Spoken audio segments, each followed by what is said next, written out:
ফ্লোরে ছিপছিপে রক্তের দাগ। ব্যথায় কোমরে হাত দিয়ে বসে আছে বৃষ্টি। রক্তের দাগগুলো স্পষ্ট দেখা যাওয়ায় ওড়নাটা খুলে কোমরে বেঁধে নিয়েছে সে। একটা ছাউনির নিচে বাসের জন্য অপেক্ষা করছিল। আর তখনই এমনটা শুরু হয়েছে বৃষ্টির। প্রায় অন্ধকার নেমে এসেছে। দূরে বসে থাকা কয়েকজন ছেলে বারবার আর চোখে তাকাচ্ছে তার দিকে। একে অপরকে কি বলছে তা স্পষ্ট বুঝতে পারছে না বৃষ্টি। প্রচুর ভয় করছে তার। ওড়নাটা কোমরে বেঁধে রাখায় চুলগুলো সামনে এনে নিজেকে আড়াল করার চেষ্টা করছে সে। এবার ছেলেগুলো এসে তার পাশে দাঁড়ালো। একজনের হাতে সিগারেট আর বাকি দুজনের মুখে বাঁকা হাসি। আপু মনে হয় বাসের জন্য অপেক্ষা করছেন, তাই না? আমাদের গাড়ি আছে, চলুন আমরাই দিয়ে আসবো আপনাকে। কথাটা বলেই মুখে থাকা সিগারেটটা ছুঁড়ে ফেলল ছেলেটি। খিক খিক করে হেসে উঠল পাশের ছেলে দুটি। কোনো উত্তর না দিয়ে ভয়ার্ত চেহারায় ওখান থেকে হাঁটা ধরল বৃষ্টি। পেছন থেকে ছেলেটা হাতটা চেপে ধরলেই এক ঝটকায় হাতটা ছাড়িয়ে দ্রুত পায়ে হাঁটা ধরে সে। বৃষ্টি পেছনে তাকাতেই দেখে ছেলেগুলো তার পিছু নিয়েছে। এবার ভয় যেন পুরোপুরিভাবে গ্রাস করে নিয়েছে তাকে। আশেপাশেও কাউকে চোখে পড়ছে না তার যে হেল্প চাইবে। ধীরে ধীরে দৌড়াতে শুরু করে সে। দৌড়াতে দৌড়াতে হঠাৎ রাস্তার বাম পাশ থেকে একটা গাড়ি এসে ব্রেক চাপে তার সামনে। তবুও তাল সামলাতে না পেরে গাড়িটার সাথে হালকা ধাক্কা খেয়ে রাস্তায় পড়ে যায় বৃষ্টি। ডান হাতটা কিছুটা ছিলে গিয়েছে তার, মাথায়ও হালকা লেগেছে, হাত থেকেও রক্ত বের হয়ে আসছে কিছুটা। গাড়ি থেকে নেমে আসে একটা ছেলে। ফর্সা গায়ের রং, জামার হাতাগুলো কোনোই পর্যন্ত ফোল্ড করা, গালে হালকা খোঁচা খোঁচা কালো রঙের দাড়ি, ফর্সা মুখে কালো রঙের দাড়িগুলো যেন ভালোভাবে ম্যাচিং করে নিয়েছে। বৃষ্টিকে কিছু বলতে চেয়েও তেরে আসা ছেলেগুলোকে দেখে কিছু বলল না সে। বৃষ্টির দিকে হাত বাড়িয়ে দিল ছেলেটা, আরেক হাত পকেটে গোজা, মোটামুটি অ্যাটিটিউড বিদ্যমান। ছেলেটার হাত ধরে উঠে দাঁড়িয়ে ভয়ার্ত চেহারায় ছেলেটার পেছনে গিয়ে দাঁড়ালো বৃষ্টি। তেরে আসা ছেলেগুলো বৃষ্টির কাছে আসতেই রাতকে দেখে থমকে গেল। রাত ভাই আপনি? পকেট থেকে হাতটা বের করে রাত সজোরে একটা চর বসিয়ে দেয় ছেলেটার গালে। রাত ছেলেটার কলার চেপে ধরে বৃষ্টিকে বলে ওঠে, সামনে আসো। বাধ্যমের মতো সামনে এসে দাঁড়ালো বৃষ্টি। রাত ছেলেটাকে বলে ওঠে, মা ডাক তাকে। ভাইয়া ও তো আমার বয়সে ছোট হয়। তার আগে আরেকটা চর পড়ে ছেলেটার গালে। মা ডাক, হুঙ্কার দিয়ে কথাটা বলল রাত। ছেলেটা গালে হাত দিয়ে বৃষ্টির দিকে তাকে বলে, মা। আবার ডাক, মা। আবার ডাক, মা। রাত ছেলেটার কলার ধরা অবস্থায় আর এক হাতে চুল ঠিক করে দিতে দিতে বলে ওঠে, মেয়েরা হলো মায়ের জাত। মাকে যেমন সম্মান দিস তেমনি সম্মান করতে শিখ পুরো মেয়ে জাতিকে। আর মেয়েদের দুর্বলতার সুযোগ নেওয়াটা কোনো সুপুরুষের কাজ হতে পারে না। সরি ভাইয়া, এই রাস্তা ধরে সোজা এক দৌড় দিয়ে চলে যাবি, পিছনে ফিরবি না একদম। ছাড়া পেয়েই দৌড়ে চলে যায় ছেলেটি। রাত ঘুরে দাঁড়ায় বৃষ্টির দিকে। এভাবে রাস্তায় একা চলাচল না করলে কি হয় না, তাও আবার এমন অবস্থায়। যদি কিছু হয়ে যেত আজ। ভয়ে চুপ করে আছে বৃষ্টি। কিছু নোটস আনতে গিয়েছিল বান্ধবীর বাসায়। ফিরতে ফিরতে প্রায় সন্ধ্যা হয়ে গেল। আর ফিরতি পথেই এমনটা হতে হলো তার সাথে। মাথায় চোট পাওয়ায় ধীরে ধীরে চোখ বন্ধ হয়ে আসছে তার। চোখ খুলে তাকাতেই নিজেকে একটা হাসপাতালে আবিষ্কার করলো বৃষ্টি। বুঝতে পারছে না এখানে এলো কি করে। হাতের দিকে তাকিয়ে দেখে ছিলে যাওয়া জায়গায় ব্যান্ডেজ করা। পাশে তাকাতেই সেই রাত নামের ছেলেটাকে দেখতে পায় সে। ফোনে কার সাথে যেন কথা বলছে। বৃষ্টিকে বাড়ি পৌঁছে দিচ্ছে রাত। পিট পিট করে লুকোচুরি দৃষ্টিতে রাতের দিকে বারবার তাকাচ্ছে বৃষ্টি। স্নিগ্ধ চুল, মায়াবী চোখ, গানে খোঁচা খোঁচা কালো দাড়ি, সাদা জামার হাতাগুলো কোনোই পর্যন্ত ফোল্ড করা, ফর্সা হাতে কালো রঙের একটা ব্র্যান্ডেড অ্যাপেল ওয়াচ। সব মিলিয়ে যেন পুরোই একটা ক্রাশ বয়। এতক্ষণ ভালো করে খেয়াল না করলেও এবার বৃষ্টির দৃষ্টি আটকে যায় রাতের দিকে। বিষয়টা লক্ষ্য করে রাত বলে ওঠে, কোন দিকে? রাতের কথায় ধ্যান ভাঙল বৃষ্টির। মাথা নিচু করে উত্তর দিল, একটু সামনে গিয়ে বামে। বাসার সামনে গিয়ে রাত একবার বৃষ্টির দিকে তাকাচ্ছে, আবার বাড়ির দিকে তাকাচ্ছে। বৃষ্টি গাড়ি থেকে নেমে রাতকে একটা থ্যাঙ্কস দিয়ে হাঁটা ধরলো বাড়ির দিকে। পেছন থেকে রাত ডেকে ওঠে, এই যে শুনুন। পেছন ফিরে তাকায় বৃষ্টি, এটা কি আপনাদের বাসা? হ্যাঁ, কেন? তুমি কি বর্ষার ছোট বোন বৃষ্টি? হ্যাঁ, কিন্তু আপনি আপুকে চেনেন কিভাবে? একটা হাসি দিয়ে গাড়ি নিয়ে ওখান থেকে চলে গেল রাত। বৃষ্টি অবাক দৃষ্টিতে তাকিয়ে আছে রাতের চলে যাওয়ার দিকে। হিসেব মিলাতে পারছে না সে। হঠাৎ তুমি করে বলল, আবার আপুর কথা জিজ্ঞেস করলো। আর লোকটা আমাকে আর আপুকে বা চেনে কি করে? আর চেনে তো পরিচয় না দিয়ে হুট করে কেন চলে গেল? আজব। কিছুটা দূরে গিয়েই বর্ষাকে ফোন দিল রাত। দুবার বাজতেই রিসিভ করলো বর্ষা। ফোন কানে নিয়ে বেলকনিতে গিয়ে দাঁড়ালো সে। হাতে কফির মগ, কফিতে চুমুক দিয়ে বলে ওঠে, হ্যালো, কেমন আছো? ভালো। সারাদিন তো একবারও ফোন দিলে না। একটু ব্যস্ত ছিলাম তাই। তো কি করছো? খেয়েছো ঠিক মতো? হুম। দেশে ফিরছো কবে? একটা হাসি দেয় রাত। একটু নিচে আসতে পারবে? কেন? আগে আসো না, সারপ্রাইজ আছে। পারবো না। কি সারপ্রাইজ আছে আগে বলো। তাছাড়া আমি এই অসময়ে নিচে যেতে পারবো না। আমি এখন তোমার বাসার সামনে। কথাটা শুনতেই বিষম খেলো বর্ষা। নিচে তাকিয়ে দেখে একটা কালো গাড়ি দাঁড়িয়ে আছে, আর তার পাশে দাঁড়িয়ে আছে রাত। হাত পা যেন মুহূর্তে অবশ হয়ে আসছে বর্ষার। নীরবতা ভেঙে রাত বলে ওঠে, কি হলো? মনে হচ্ছে আমাকে দেখেই তুমি আতঙ্কিত হয়ে আছো। আর কিছু বলতে চেয়েও বলতে পারছে না বর্ষা। ফোনটা কেটে এক দৌড়ে ভেতরে চলে গেল সে। ভিতরে গিয়েই তিহানকে ফোন দিল বৃষ্টি। হ্যালো তিহান। হুম। সর্বনাশ হয়ে গেছে। কেন, কি হয়েছে? রাত ফিরে এসেছে দেশে। Relax my dear.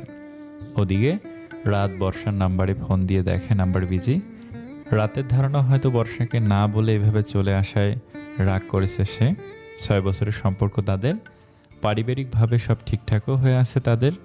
রাত পড়ালেখা শেষ করে দেশে ফিরলেই তাদের বিয়ের ব্যাপারে আগাবে পরিবারের লোকজন, কিন্তু এর ফাঁকে বর্ষা অন্য একজনের সাথে জড়িয়ে গিয়েছে। তার মনে হচ্ছে তিহানি রাতের থেকে বেটার। বিদেশে সেটেল সে। তার দেশ বিদেশে ঘুরে বেড়ানোর স্বপ্নটা তিহানি পূরণ করতে পারবে। রাতকেও তিহানের ব্যাপারে কিছু বুঝতে দেওয়া যাবে না। হয়তো সব উলটপালট করে ফেলবে রাত। আর ওদিকে বিয়ের জন্য আগাবে পরিবার। এখন যা করার সব ঠান্ডা মাথায় করতে হবে। রাতকে এক মেসেজ পাঠায় বর্ষা, এখন আসতে পারবো না রাত, কাল দেখা করব তোমার সাথে। আর হ্যাঁ, তুমি আসার আগে আমায় একটিবার জানালেও পারতে। বর্ষার এমন আচরণে অবাক হলো রাত। যেই বর্ষা আগে মধ্যরাতে তাকে ফোন করে নিয়ে আসতো তাকে বাসার সামনে, আর আজ সেই বর্ষাই তাকে অ্যাভয়েড করছে। নাকি এটা তার অভিমান? 7-5 ভেবে গাড়ি নিয়ে চলে গেল রাত। ওদিকে কিছুক্ষণ ওখানে দাঁড়িয়ে থেকে ঘর দিকে হাঁটা ধরল বৃষ্টি। তার এতক্ষণে মনে হলো আপুর সাথে রাত নামের একটা ছেলের সম্পর্ক আছে, কিন্তু তাকে কখনো দেখেনি বৃষ্টি। তাহলে এই সেই রাত? সি সি, শালিকা হয়ে হবু দুলাভাইয়ের ওপর ক্রাশ খাওয়া, কে লজ্জা। ঘরে প্রবেশ করতেই কোমরে বাঁধা ওড়নাটা খুলে নিল বৃষ্টি। শুকিয়ে যাওয়া রক্তের দাগগুলো স্পষ্ট বোঝা যাচ্ছে পায়জামায়। দ্রুত পায়ে নিজের রুমের দিকে হাঁটা ধরল সে। পেছন থেকে ডাক দিল তার মা। রান্নাঘরে কাজ করছে সে। এতক্ষণ কোথায় ছিল বৃষ্টি? ওই তো মা, মিমদের বাসায় গিয়েছিলাম কিছু নোটস আনতে, সামনে তো পরীক্ষা তাই। ফ্রেশ হয়ে আয়, নাস্তা রেডি করছি, নাস্তা করে সোজা পড়তে বসবি। রান্নাঘর থেকেই কথাগুলো বলল বৃষ্টির মা। লক্ষ্মীমের মতো নিজের রুমে চলে গেল বৃষ্টি। ব্যাগ রেখে জামা নিয়ে ওয়াশরুমে ঢুকে যায় সে। লম্বা একটা শাওয়ার নিয়ে চুল মুছতে মুছতে বেরিয়ে আসে। জামা কাপড়গুলো ধুয়ে শুকাতে দেয়। মায়ের ডাকে চলে যায় নাস্তা করতে। ওদিকে রুমে সোফায় বসে আছে বর্ষা। মাথায় চিন্তার ভার। কানে আসছে মায়ের বর্ষা বর্ষা বলে গলা ফাটানো ডাক। আজ বর্ষাকে দেখতে আসবে রাতের বাড়ির লোকজন। এর আগে শুধু তাদের সম্পর্কের উপর ভিত্তি করে কথা দিয়ে রাখা হয়েছিল। রাতের মা বাবা ও তার ছোট বোন এসেছিল আজ। কথাবার্তা পাকা করে গেছে তারা। এদিকে বর্ষাও মুখ ফুটে কিছু বলতে পারছে না কাউকে। রাত বারবার ফোন দিয়ে বর্ষার নাম্বার বিজি পেল। কার সাথে এত কথা বলছে বর্ষা? বসে বসে ফোন টিপছে বর্ষা। তখনই বৃষ্টি এসে বসলো তার পাশে। কিরে, কিছু বলবি? রাত ভাইয়া ফোন দিয়েছিল, বলল তুমি নাকি ফোন ধরছো না। ও, আর শোন, ছোট মানুষ এসব নিয়ে মাথা ঘামাতে আসবি না। আচ্ছা আপু, ইদানিং তোমাকে কেমন চিন্তিত মনে হয়? তুমি কি নিয়ে এমন চিন্তিত, একটু বলবে? হঠাৎ বর্ষা বৃষ্টির গালে হাত রেখে বলে ওঠে, আমায় ভালোবাসিস? এটা আবার কেমন প্রশ্ন? অবশ্যই বাসি। আমার জন্য কি করতে পারবি? সব। যা ঘুমিয়ে পড়। কিন্তু আপু, হঠাৎ এমন প্রশ্ন করার কারণ? কিছু না, এমনি। যা ঘুমো, অনেক রাত হয়েছে। তুমি ঠিক আছো তো আপু? লাইটটা অফ করে যা শুয়ে পড়। বর্ষার এমন আচরণ বুঝে উঠতে পারছে না বৃষ্টি। লাইট অফ করে নিজের রুমে গিয়ে শুয়ে পড়ল সে। দেখতে দেখতে বিয়ের দিন ঘনিয়ে এলো। রাত ইদানিং বর্ষার মাঝে কিছুটা পরিবর্তন খুঁজে পেলেও সব স্বাভাবিকই মনে হচ্ছে তার। আজ গায়ে হলুদ। রাতকে ফোন দিয়ে আসতে বলল বর্ষা, কিছু ইম্পর্টেন্ট কথা আছে তার সাথে। রাত ও বর্ষা দাঁড়িয়ে আছে একে অপরের সামনে। রাত, তোমাকে আমার কিছু বলার আছে। যা বলার আরও আগে বলা উচিত ছিল। ওহ বর্ষা, আমি তো শুনতে এসেছি তাই না? আর কি এমন কথা যে বলার জন্য এই সময় আমায় ডেকে এনেছো? ওদিকে হয়তো বাসায় আমায় খুঁজতেই শুরু করে দিয়েছে। রাত আমি তার আগে রাতের ফোনটা বেজে উঠল। রাতের ছোট বোন আরশির ফোন। হ্যালো ভাইয়া, কই তুই? এদিকে সবাই তোকে খুঁজতেছে। এই তো একটু দরকারে বাইরে এসেছি, এখনই চলে আসছি।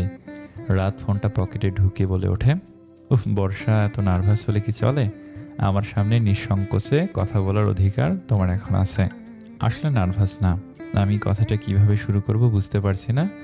আর এটাও বুঝতে পারছি না কথাটা শোনার পর তোমার রিয়াকশনটা কেমন হবে। এবার একটু কপাল কুঁচকে বর্ষার দিকে তাকায় রাত। তখনই বৃষ্টি সহ কয়েকজন মেয়ে আসে বর্ষার কাছে। আরে আপু, তুই এখানে? সেই সারা বাড়ি খুঁজে বেড়াচ্ছি তোকে। আর রাত ভাইয়া, কথা বলার জন্য তো সারা জীবন পাবেন। এই মিলি, এক কাজ কর, রাত ভাইকেও ধরে নিয়ে আপুর সাথে হলুদ মাখিয়ে দেই, কি বলিস? পরিস্থিতি খারাপ দেখে এক দৌড়ে সেখান থেকে বেরিয়ে রাস্তায় চলে এলো রাত। ওদিকে বৃষ্টি হেসে গড়াগড়ি খাওয়ার অবস্থা। বিয়ের দিন রাতে একটা বিয়ের শাড়ি ও কিছু গহনা নিয়ে রুমে আসলো বর্ষার মা। বারান্দায় ফোন কানে নিয়ে দাঁড়িয়ে আছে বর্ষা। মাকে দেখে ফোন কেটে একটা হাসির রেখা টানলো। এখানে কি করছিস? রুমে আয়, পার্লারের লোক এসে গেছে আর পাত্রপক্ষ চলে আসবে একটু পর। বাইরে কাজ ও মেহমানদের আপ্যায়নে দৌড়াদৌড়ি করছে বৃষ্টি। বড় বোনের বিয়েতে তারও কিছু দায়িত্ব আছে।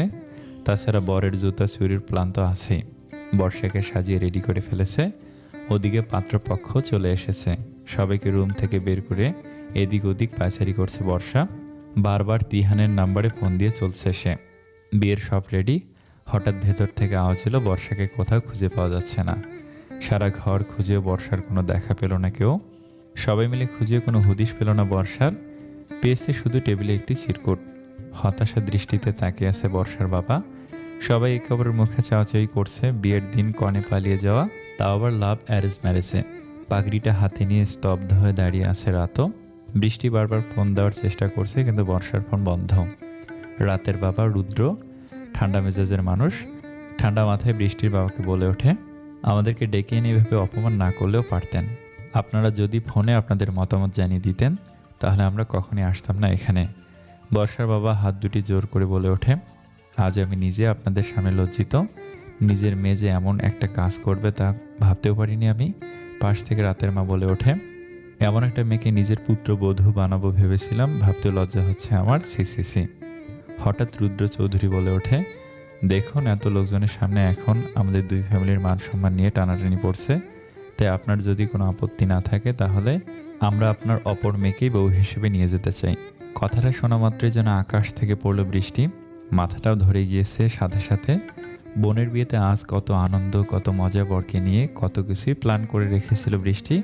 আর শেষে এমন একটা পরিস্থিতিতে পড়তে হবে তা কখনো ভাবতেও পারেনি বৃষ্টি। আপু তো এই ব্যাপারে আমাকেও কিছু বলেনি, আর কিছু ভাবতে পারছে না বৃষ্টি। আশেপাশে পরিস্থিতির দিকে তাকিয়ে থাকা ছাড়া আর এই মুহূর্তে কিছুই মাথায় আসছে না তার। পাশ থেকে রাতের মা বলে ওঠে, অসম্ভব, রাত এটা কিছুতেই মেনে নেবে না, কারণ লাইফটা রাতের। আমাদের সিদ্ধান্তের উপরে রাতের উপর চাপ প্রয়োগ করতে পারি না। তখনই পাশ থেকে রাত বলে ওঠে, আমি রাজি। এটা বলেই সেখান থেকে সরে গেল রাত। চোখ দুটি লাল হয়ে আছে, রাগে কাঁপছে ঠোঁট জোড়া। বোঝাই যাচ্ছে এই সিদ্ধান্তটা সে মন থেকে নয়, রাগের ক্ষোভ থেকেই নিয়েছে। মান সম্মানের কথা চিন্তা করে রাজি হয়ে যায় বৃষ্টির বাবাও। বৃষ্টির কাছে গিয়ে বলে ওঠে, মারে, আমি জানি তোর ওপর অন্যায় হচ্ছে এটা, তবু এটা একটা মান সম্মানের প্রশ্ন। আজ এত মানুষের সামনে আমার সম্মানটা নিচু করিস না মা। বাবা হয়ে তোর কাছে অনুরোধ করছি, আজ দেখিস অনেক সুখী হবি তুই জীবনে। প্লিজ মা, আজ কথাটা ফিরিয়ে দিস না তুই। বৃষ্টি বাবার হাত দুটি ধরে বলে ওঠে, আমার কারণে যদি তোমার সম্মান ফিরে পাও তাহলে আমার কিছু বলার নেই বাবা, তোমার যেটা ভালো মনে করো সেটাই করো। কবুল বলার পর মুহূর্তেই নিজেকে একটা নতুন মানুষ হিসেবে আবিষ্কার করলো বৃষ্টি। আজ থেকে নতুন পরিচয় তার। আজ থেকে নিজের সব দায় দায়িত্ব একটা নতুন মানুষের। রাতের মুখেও কোনো হাসির আভাস নেই। একটু আগে শুধু কবুল বলার আগ মুহূর্তে একটা তাচ্ছিলের হাসি দিয়েছিল সে। বৃষ্টি ভালো বুঝতে পারছে এই হাসিতে তার সুখ নয়, জীবন তছনছ করার হাসি এটা। বাসর ঘরে বসে আছে বৃষ্টি। পুরো রুমটায় ফিনফিনে নীরবতা বিরাজ করছে। বাইরে লোকজনের কোলাহল কানে আসছে তার। বধূ সেজে সে 3 থেকে 4 ঘন্টা ধরে বসে আছে এই ঘরে। রাতের আসার কোনো নামগন্ধ নেই।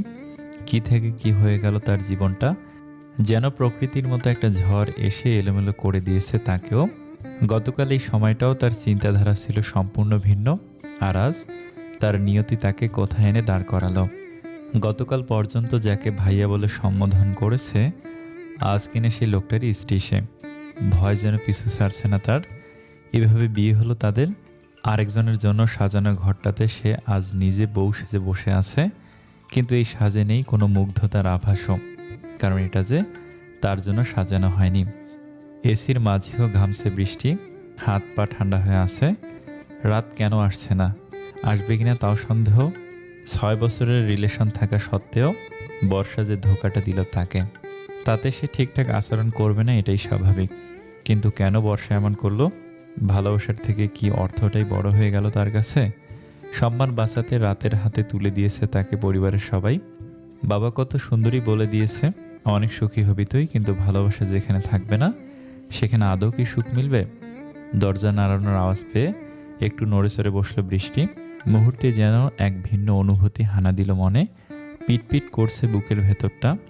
রুমে প্রবেশ করলো রাত। বড় ঘুমটা টেনে বিছানায় বসে আছে বৃষ্টি। এক পা করে বিছানার পাশে এসে দাঁড়ালো রাত। কিছুক্ষণ স্থির দৃষ্টিতে তাকিয়ে আছে বৃষ্টির দিকে। চক্ষু জোড়া লাল বর্ণ ধারণ করে আছে। দেখেই বোঝা যাচ্ছে একটু আগে কেঁদেছে সে, প্রচুর কেঁদেছে। আঘাতের কান্না নয় এটি, প্রিয়জন হারানোর কান্না এটা, হৃদয় ভাঙান আর্তনাদ। কিছুক্ষণ ওখানে দাঁড়িয়ে থেকে বারান্দায় চলে গেল রাত। সিগারেটের প্যাকেটটা খুলে একটা সিগারেট মুখে তুলে নেয় সে। একদলা ধোয়ার সাথে এক নাগারে কাশির শব্দ কানে এলো বৃষ্টির। এক নিয়মে বসে আছে সে। বর্ষা কত কষ্টই না দিয়েছে তাকে। একের পর এক সিগারেটে কাশির শব্দটা ভারী হয়ে এলো রাতের। আর চোখে বারান্দার দিকে তাকিয়ে আছে বৃষ্টি। তার স্বপ্নের রাতটা কি এমনই লেখা ছিল তার ভাগ্যে? এই রাত নিয়ে কত স্বপ্নই বোনা ছিল মনে, আর আজ একেই বলে ভাগ্যের লিখন। একের পর এক সিগারেট শেষ করে বারান্দা থেকে ঢুলতে ঢুলতে রুমে প্রবেশ করলো রাত। আগে কখনো সিগারেট মুখে তোলেনি সে। আজ হঠাৎ হয় মাথাটা ধরে গিয়েছে তার। রুমে এসে এক ঝটকায় হাতটা ধরে খাট থেকে নামিয়ে দিল বৃষ্টিকে। চক্ষু জোড়া লাল করে তাকিয়ে আছে বৃষ্টির দিকে। মাথা নিচু করে রাতের সামনে দাঁড়িয়ে আছে বৃষ্টি। তোর মতো মেয়ের কোনো যোগ্যতাই নেই এই বিছানায় বসার। ওরে বাবা, অনেক সেজেছিসও দেখছি। তোকে আমি বিয়ে করে এনেছি এর অর্থ এই না যে আমি সব ভুলে তোর সাথে ঢ্যাং ঢ্যাং করে সংসার করা শুরু করব। নেভার। তোকে আমি বিয়ে করছি মাত্র ওই ফ্যামিলিকে শিক্ষা দেওয়ার জন্য। বাসর করতে আসছে, বাসর। দাঁত কটমট করতে করতে সাজানো রুমের সব ফুল ছিঁড়ে ফ্লোরে ফেলে দিতে থাকে রাত। রুমে থাকা সকল কাঁচের জিনিসগুলো একে একে ফ্লোরে ছুঁড়ে ফেলেছে রাত। ক্ষুদ্র ক্ষুদ্র কাঁচের টুকরো ছড়িয়ে ছিটিয়ে আছে সারা রুমে। বৃষ্টির দিকে গরম চোখে তাকিয়ে বলে ওঠে, এখনো দাঁড়িয়ে আছিস কেন? Get out from my room. রাতের ধমকে কিছুটা কেঁপে ওঠে বৃষ্টি। কাপা গলায় বলে ওঠে, এত রাতে কোথায় যাব? এখানে কাউকেই তো চিনি না আমি। ঠাস করে একটা চর পড়ে যায় বৃষ্টির গালে। যেখানে যাবি যা, প্রয়োজনে জাহান্নামের চৌরাস্তায় যা, তবু আমার সামনে থেকে সর। তোকে যতই দেখছি ততই মেজাজ খারাপ হচ্ছে আমার। কাউকেই চিনিস না তো আমাকে ভালো করে চিনিস, যে ঢ্যাং ঢ্যাং করে বাসর করতে চলে এলি। আর সেই দিন তোর ওপর দয়া দেখেছিলাম, তাই বলে আমি অতটাও মহান না। গালে হাত দিয়ে এখন নিশ্চুপ হয়ে দাঁড়িয়ে আছে বৃষ্টি। শুধু এবার চোখ দিয়ে গড়িয়ে পড়ছে পানি। বুকের ভেতরটা দুমড়ে মুচড়ে যাচ্ছে রাতের প্রতিটা কথায়। রাতে এবার ঠান্ডা মাথায় বলে ওঠে, ও এখন তো তুই আমার বউ। বের করে দিল লোকে খারাপ ভাববে। আজ থেকে ওই সোফাটাই তোর বিছানা। এই খাটের ত্রিসীমানায়ও আসার চেষ্টা করবি না। মনে রাখবি তুই আমার বউ শুধু নামে মাত্র। ক্লান্তি নিয়ে এলোমেলো বিছানায় শুয়ে পড়ে রাত। বৃষ্টি এখনও ঠায় দাঁড়িয়ে অশ্রু বিসর্জন দিচ্ছে ওখানে। তখনই চোখ পড়ল একটি সোনালি রঙের ছোট মাছ পানির মধ্যে মেঝেতে ছটফট করছে। তার থাকার পাত্রটাও যে একটু আগে মেঝেতে ফেলে টুকরো টুকরো করে ফেলেছে রাত। গাল থেকে হাত সরিয়ে মাছটাকে তুলে নিল বৃষ্টি। মাছটাকে বাঁচানোর জন্য আশেপাশে তাকায় সে। মনে হচ্ছে আজ মাছটাও তার মতো অসহায়। সকালে ঘুম থেকে উঠে ফ্রেশ হয়ে নিল বৃষ্টি। শেষ রাতের দিকে হালকা চোখ লেগে এসেছিল তার। সকালে আবার ঘুম ভেঙে যাওয়ায় শরীরটা ভার হয়েছিল, তাই ফ্রেশ হয়ে একটা নীল রঙের শাড়ি পরে সে। রাত এখনও বেঘরে ঘুমাচ্ছে। পর্দা সরিয়ে দিতেই সকালের নবসূর্যের মিষ্টি কিরণে কিছুটা মুখে এসে পড়ছে তার। স্নিগ্ধ চুল ও ফর্সা মুখ সৌন্দর্য যেন আরও বেড়ে উঠেছে রাতের মধ্যে। বারান্দায় ছোট চেয়ারটায় ফ্যাকাশে মুখ করে বসে রইল বৃষ্টি। তাকিয়ে আছে বাইরে রাঙা প্রভাতের কিরণে মেতে ওঠা প্রকৃতির দিকে। ঘুম ভাঙায় ফ্রেশ হয়ে ছাদে গিয়ে দোলনাটায় বসে রইল রাতের ছোট বোন আরশি। মা আর চৈতি মিলে নিচে সবার জন্য নাস্তা তৈরি করছে। আরশি দোলনায় বসে গুনগুন করে গান গাইছে, তখনই কেউ একজন এসে একটা চাটি মেরে তার মাথায়। রাগে দাঁত মুখ খিঁচকে পেছনে তাকিয়ে দেখে হৃদ ভাই একটা দাঁত কেলানো হাসি দিয়ে তার পাশে এসে বসলো। হৃদ তার মামাতো ভাই। লোকটা চরম বিরক্তকর। তার থেকে 4-5 বছরের বড়। রাত আর হৃদ সমবয়সী। দুজনের মাঝে মামাতো ফুফাতো ভাইয়ের চেয়ে বন্ধুত্বটাই গভীর। এই হৃদকে দেখলেই রাগটা চরম পর্যায়ে চলে যায় আরশির, কারণ তার পেছনে একবার পড়লে নাকানি চুবানি খাইয়ে তারপর ছাড়বে। হৃদ একটা হাসি ফুটিয়ে বলে ওঠে, এভাবে তাকিয়ে আছিস কেন? খুব সুন্দর লাগছে বুঝি আমায়? লাগারই কথা, শ্বশুর মশাইয়ের একমাত্র জামাই বলে কথা। বাই দ্য ওয়ে, এভাবে তাকিয়ে থাকিস না, এই অবলা ছেলেটার প্রেমে পড়ে যাবি। আর সে একটু গাল মোচড়ে বলে ওঠে, এভাবে তাকিয়ে থাকিস না, প্রেমে পড়ে যাবি। তোমার মতো সাইকোর প্রেমে পড়বো আমি? কি আমি সাইকো? তুই আমার ফুপা ফুপির একমাত্র জামাইকে সাইকো বলতে পারলি? আর সে এবার চোখ বড় বড় করে তাকালো হৃদের দিকে। হৃদ আবারও বলে ওঠে, এসব বাদ দে, শুনলাম ইদানিং কলেজের বেশ কিছু ছেলের সাথে ভাব জমিয়েছিস। কারা ওরা? তোমাকে বলবো কেন? তুমি কে? ওরা হলো আমার নতুন ফ্রেন্ড। দেখিস উল্টাপাল্টা কিছু করলে আমার শ্বশুরের কপাল পড়বে। তুমি তো আনম্যারিড, তাহলে তোমার শ্বশুর আসলে কোথা থেকে? আর আমি কিছু করলে তোমার শ্বশুরের কপাল পুড়তে যাবে কেন? কারণ তার মেয়ে আমার মতো হ্যান্ডসাম ছেলে রেখে আরেকজনের দিকে চোখ দেওয়া। তাহলে আমি কি চেয়ে থাকবো? তাই আমার শ্বশুরের কপালই তো পুড়বে। তোমার কথার আগামাতা কিছুই বুঝতে পারছি না আমি। হৃদ এবার আরশির নাক টেনে দিয়ে বলল, বুঝবি, সময় হলেই বুঝবি।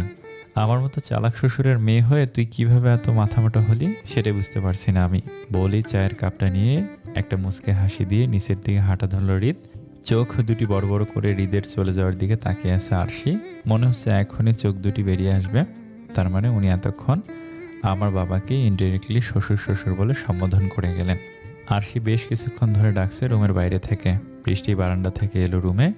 রাত এখনও ঘুমের দেশে। কিছুক্ষণ স্তব্ধ হয়ে চেয়ে আছে বৃষ্টি। এই মানুষটাকে কতই না কষ্ট দিয়েছে আপু। এই মানুষটা যে তার স্বামী, এটা এখনও অবিশ্বাস হচ্ছে তার কাছে। তবু হাজার হোক, এখন এটা আমার সদ্য বিয়ে করা স্বামী। আচ্ছা, আমি চাইলে কি তাকে আগের স্বাভাবিক জীবন ফিরিয়ে দিতে পারি না? আর আমি তার জীবন ঘুচিয়ে দেব বা কোন অধিকারে? কারণ সে তো গতকালই বলে দিয়েছে তার স্ত্রী হওয়ার যোগ্যতা আমার নেই। নামেই মাত্র আমি তার স্ত্রী, অন্যথায় নয়।